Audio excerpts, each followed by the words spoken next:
ECB and the BOJ. We're going to go to modern monetary theory, which isn't modern, isn't monetary, isn't much of a theory, but they might implement it. And basically what's underneath for the layman of modern monetary theory is when you go into a recession, you take rates to zero.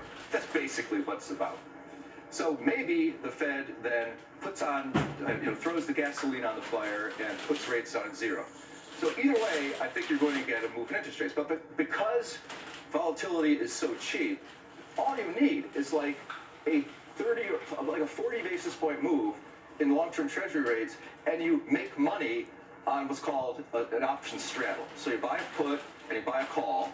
So you have to pay money, and you're betting that rates will move by, let's just call it round number, 50 basis points somewhere along the way.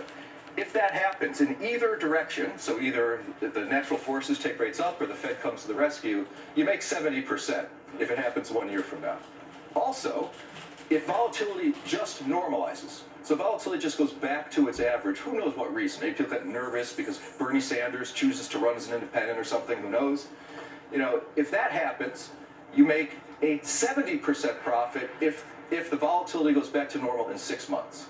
So rates, all you need is either volatility go up over the next 6 months, you make 70%, or you need rates to move in a 1 year time frame about 45 basis points, and you make 40% or 50% or so. And what I think's actually going to happen is you'll make money on both sides. I think what'll happen is when the economy weakens sometime over the next 12 months, people will start freaking out about the deficit, long rates will go up. What you should do then is sell your puts, because they'll be up a whole bunch. Volatility will also be up, so you can sell your calls, although they're not going to be doing very well. But then if the Fed comes to the rescue, they might take it down to zero, you might make money on the calls. And all this could happen in the next year. And if it doesn't, I think you just make money on the volatility side. So what I'm betting on is that everything that you were playing devil's advocate about, everything's copacetic, everything's stable, everything's great, and I'll even add to that, and the stock market is also stable. It hasn't gone anywhere in 15 months, okay? All of that is the past. And you may not remember this, but I did a remote with you.